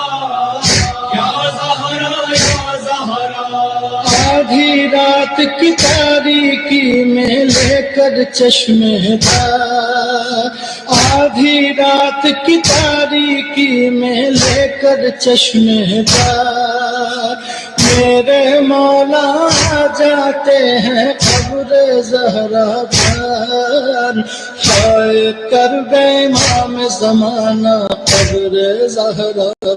یا زہرا یا زہرا یا زہرا یا زہرا، سر کو جھکا کر قبر پہ آ کر روتے رہتے ہیں، چپ کے جانے کیا کیا مولا کہتے ہیں، صحبت لیا کی ہے صدائیں مرکز کے اندر۔ یا زہرا یا زہرا یا زہرا یا زہرا، جیسے بعد عصر ہوا تھا لاشق سر کا حال، ماں کی مرقد کو کر ڈالا ظالم نے پامال، دور تلک بس ریت ہے پھیلی مٹی اور کنکر۔ یا زہرا یا زہرا یا زہرا یا زہرا، ایک شکستہ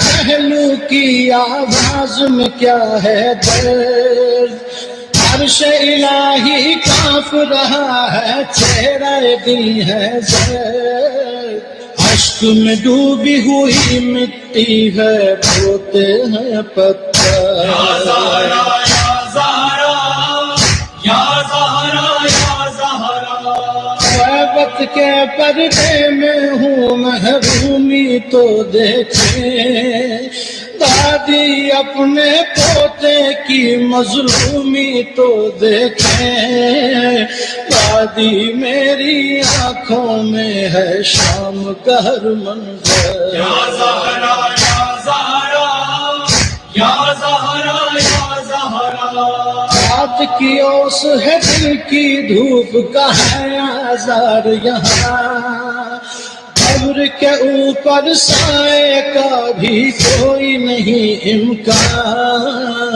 جیسے زینب اور کلثوم کے سر پہ نہیں چادر۔ بی بی فرماتی ہیں بابا آپ کے بعد مجھ پہ وہ مصیبتیں آئیں جو دنوں پر پڑتی تو تاریک راتوں میں بدل جاتے، جو پہاڑوں سے پڑتی تو پہاڑ سرنے میں بدل جاتے، آج بھی محل شاہوں کے روشن ہے، مگر تیری قبر مطہر پر نہ صاحبہ ہے، نہ کوئی دیا جلتا ہے، عجب نہیں کہ قبر پیغمبر سے آواز آتی ہو، بیٹی تیری قبر پہ اب تک کوئی نہیں سایا، جیسے تھا بے گور کفن کربل میں تیرا جایا، کہتی ہے مٹی میں اٹیے قبر پیغمبر۔ یا زہرا یا زہرا یا زہرا یا زہرا، عرش الہی لرزاں ہے اور تارے روتے ہیں، دادی آپ کی مظلومی پہ سارے روتے ہیں، گریہ گناہ ہے سارے امام اور سارے پیغمبر۔ یا زہرا یا زہرا یا زہرا یا زہرا، مرقد سے آتی ہے صدا یہ بنت پیغمبر کی، بیٹا تیرے قرب سے واقف ہے تیری دادی، محسن کے بھی خون کا بدلہ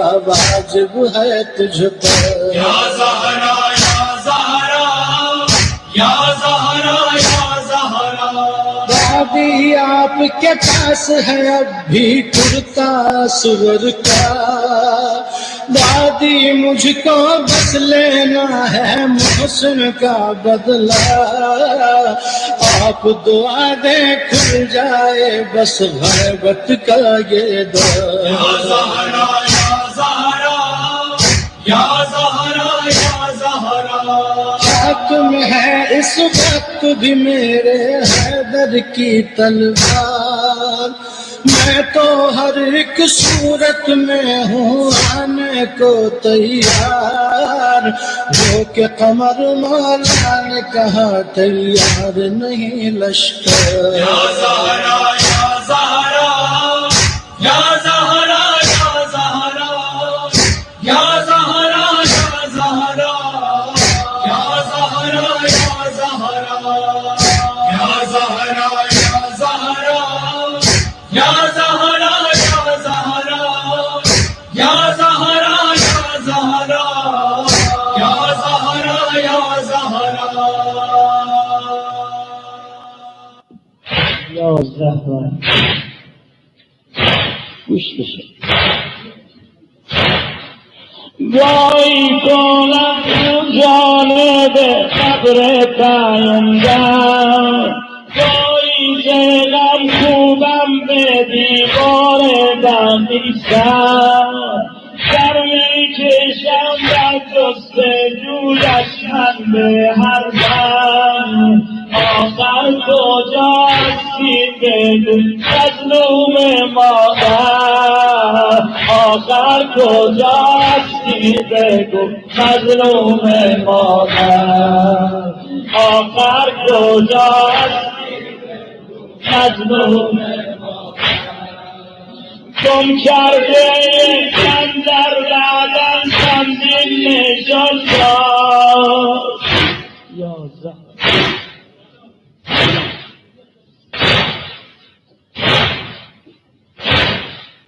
گم کرده در بدن چندین نشان داشت، در بازویش جای غلاف ظالمان داشت.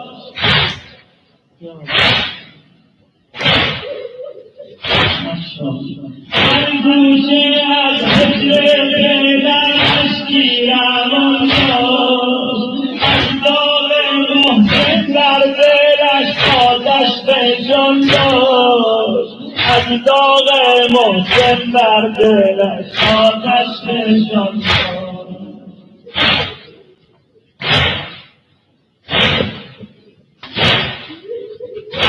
یا زهرا گوش به اشعار بسید. زهرای من رنگی به رنگ زعفران داشت. یا زهرا زهرای من رنگی به رنگ زعفران داشت، از میخه در سینه سوزان نشان داشت.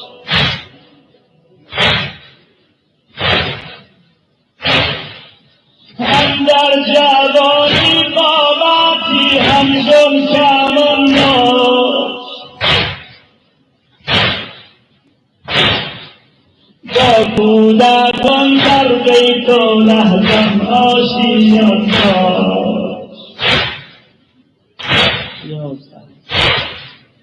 با کودکان در بیت و لحظم آشیان داشت.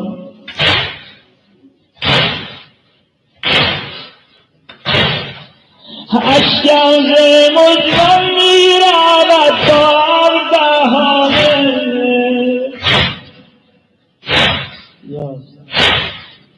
اشکم ز مجرم میرود تا بهانه. زهرا کجا بود ضربه های تازیانه، کجا بود ضربه های یارب چه شد بین در و دیوار خانه.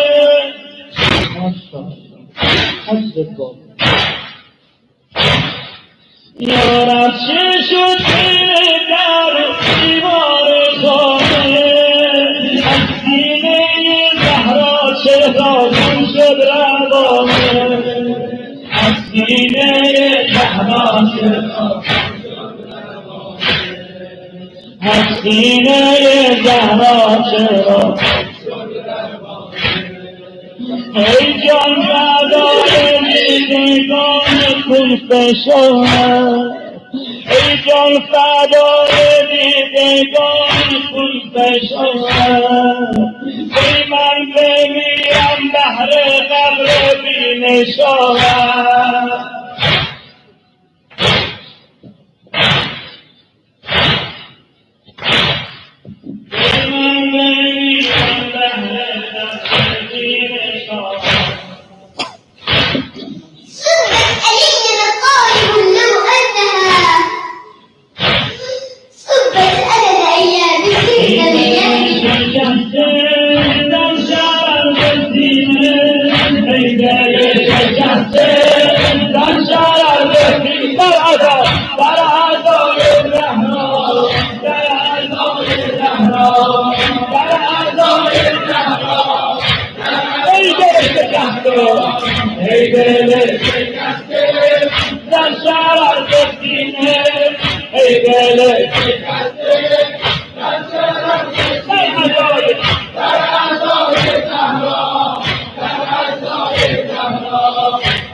روتی ہوئی دربار سے لوٹائی فاطمہ روتی ہوئی دربار سے لوٹائی فاطمہ روتی ہوئی دربار سے لوٹائی فاطمہ روتی ہوئی دربار سے لوٹائی نہ جانے کیا وہاں پہ نہ جانے کیا وہاں سے دیکھا فاطمہ روتی ہوئی دربار سے لوٹائی فاطمہ روتی ہوئی دربار سے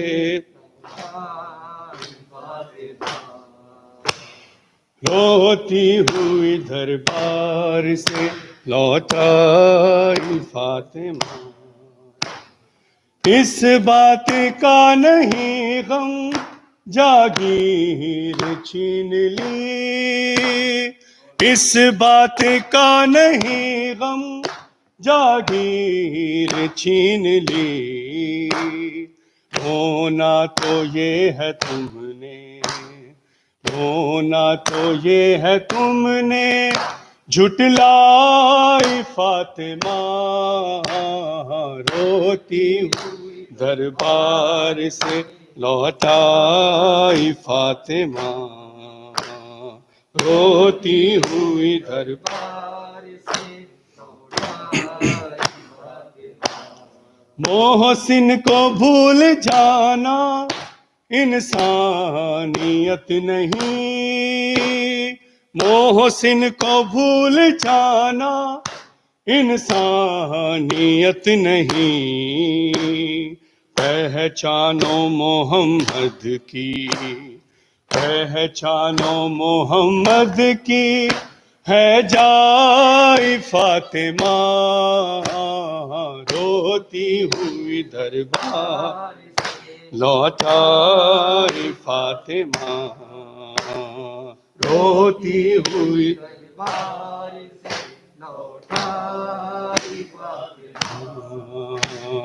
روتی ہوئی دربار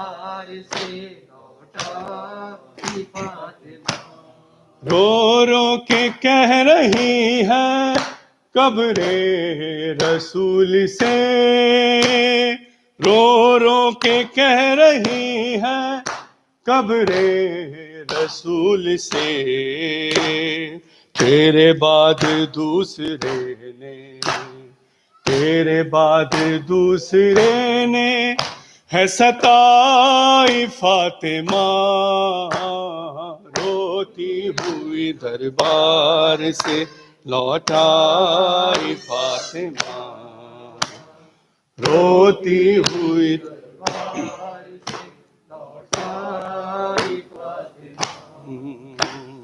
روتی ہوئی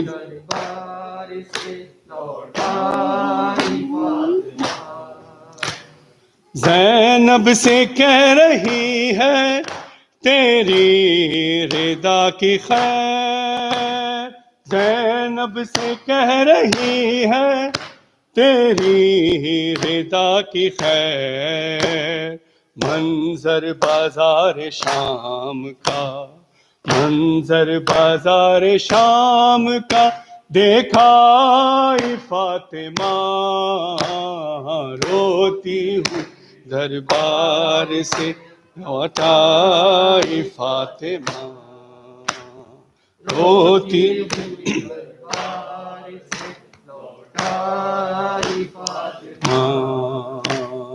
روتی ہوئی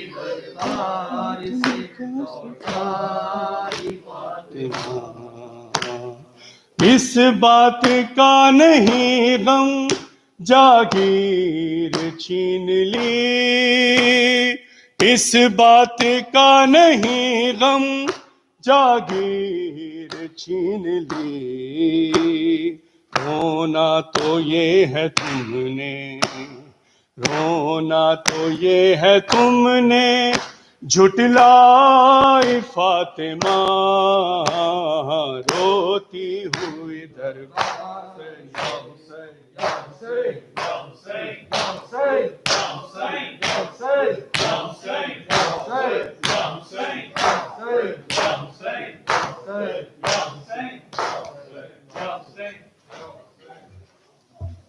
السلام علیکم یا ابا عبداللہ السلام علیکم ابن رسول اللہ السلام علیکم ابن امیر المؤمنین وابن سید الوسیین السلام علیکم ابن فاطمة الزہراء سیدۃ نساء العالمین السلام علیکم سائر شہداء کربلا خصوصاً سیدی مولا یا ابا الفضل العباس یا ابن امیر المؤمنین السلام علیکم ورحمۃ اللہ وبرکاتہ السلام علیکم یا غریب الغرباء السلام علیکم یا معین الضعفاء والفقراء السلام علیکم یا سلطان یا ابا الحسن یا علی ابن موسیٰ ایھا الرضا السلام علیکم ورحمۃ اللہ وبرکاتہ السلام علیکم یا صاحب العصر والزمان السلام علیکم یا شریک القرآن السلام علیکم یا امام الانس والجان عجل اللہ تعالی فرجک وسہل اللہ تعالی مخرجک وظہورک السلام علیکم وعلی آبائک الطیبین الطاہرین السلام علیکم ورحمۃ اللہ وبرکاتہ اللہم صلی علی محمد و آل محمد